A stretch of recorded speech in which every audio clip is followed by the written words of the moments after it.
Welcome.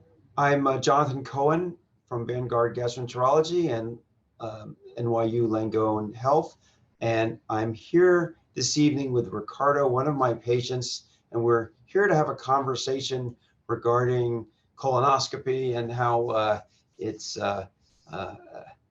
affected Ricardo's life. And Ricardo is graciously sharing his story with us tonight. And Ricardo, thank you so much for helping us get the message out. I wanted to start by tell me about the conversation you had with your primary care doctor that prompted him sending you to see me.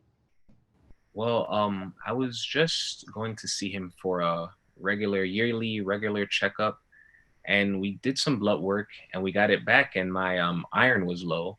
So he said, I really think you should get a colonoscopy, just to make sure that there's no polyps that could be causing it, no internal bleeding, anything like that. I said, oh, okay.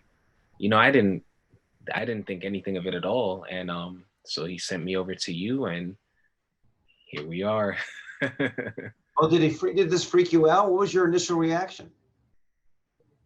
Truthfully, I I was like, oh, I was at a colonoscopy. I didn't think anything of it. I was just like, oh, whatever, a colonoscopy. Oh, all right. You drink the water and go to the bathroom, and then So I didn't think too much of it at all, honestly. You Yeah, realize you're at a younger age than most of the people that were getting. How old are you now? I'm 27. I just 20. turned 12. Okay. And now, how do you think your father's history influenced his recommendation, and also your willingness to go ahead and say yes, to go ahead and get this early test? Um, it affected that decision completely. My primary care doctor, he is the same person who treated my father with his cancer.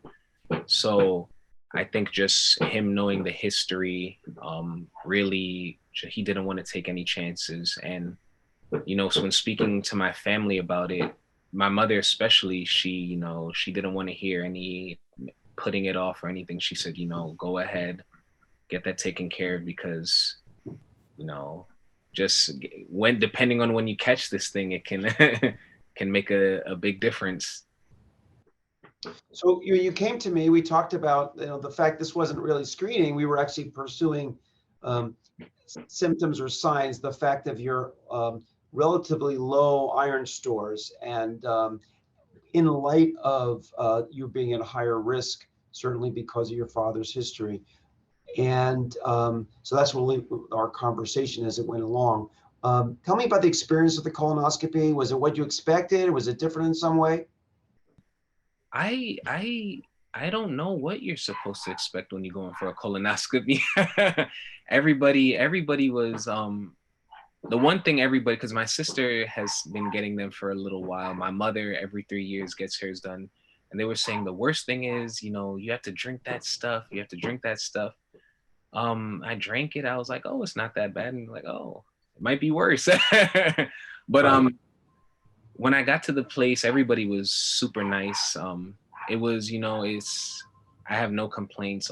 The anesthesiologist was funny. But I don't think you can ever really prepare for it. Yeah, well, you had a low volume prep that we took in two different parts, and I think that made a difference to that part of the experience. But your prep was great, and we found a small, relatively small polyp called a tubulovillus adenoma. And since we found this and we talked about it, have you had more conversations with other family members? Sounds like they've been already getting some screening ahead of time, but at this young age, what was the conversations like after you found out about what we saw? Oh my gosh. I especially with my siblings, I'm like, this is super important. Unfortunately, because of our history, we cannot afford to play around with it at all. And I think that's what my doctor, have been saying.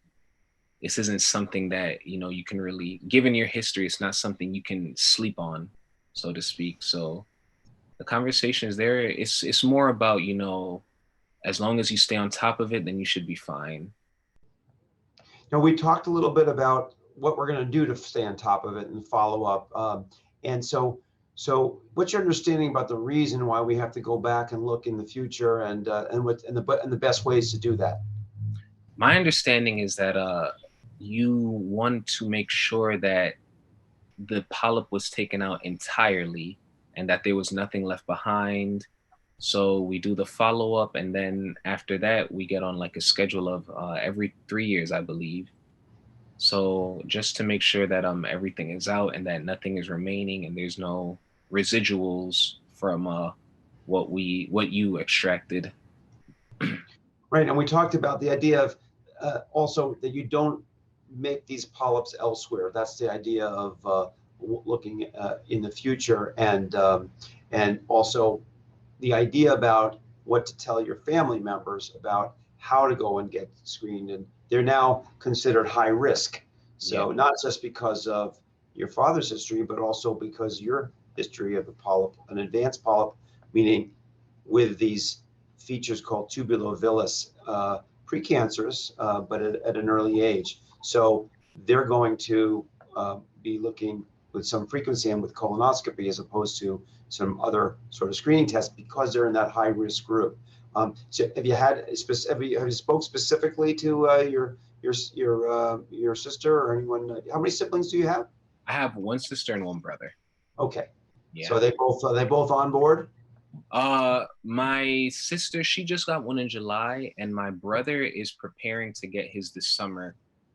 He was saying that just the way his appointments are set up, that he's getting one this summer. But I just it's kind of the conversation now is, it's kind of like urgent, like, hey, remember. And I'm sure he's getting annoyed with me. I'm like, hey, remember. But it's kind of worrisome. Is he worried at all about this being the sort of the still being in the pandemic in terms of the safety? Is that a concern for you, and is it a concern for him? No, just seeing the lengths that you guys went to protect yourselves and myself, taking the test a week before, making sure the temperature screening at the door, that really put me at ease. Everything was really clean. So that wasn't a worry for me, and I don't think it's a worry for him either. Great. Now, so this is your big chance to get the message out. So for other young people with close relatives with colon cancer, polyps, or people having some sort of symptoms, what messages would you give to people your own age about regarding development of symptoms and what you ought to be doing? I don't think you should wait at all. There's no such thing as too young, as we see. This is something that anybody can have. I thought that I was, obviously not the pinnacle of health, but someone, pretty healthy guy. You eat right, you work out, and that didn't stop this from from happening. And as you said to me in our last appointment, we got it, and it's important that we got it now. Had we gotten it later, it could have been a different story. So just doing this as early as you can, I think it's the most important part of this. That's what I would say. Also, hats off to your internist. He really was very proactive. Your iron was really on the lower end of normal, and he was just, I think, in light of his own relationship with your father, really was on the early side, and as an advocate for you. And so, if you have an internist that's an advocate, also being your own advocate. And I'm glad you've been able to talk with your family members as well. And I'm really appreciative for you to share your story tonight with others around the country, so we can get the word out and save a lot of other people from getting colorectal cancer. So thank you so much, Ricardo.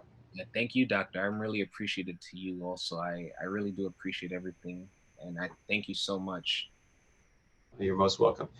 Well, good night. On behalf of the ASG Value of Colonoscopy, thank you for spending your time with us this evening, and thanks again to Ricardo.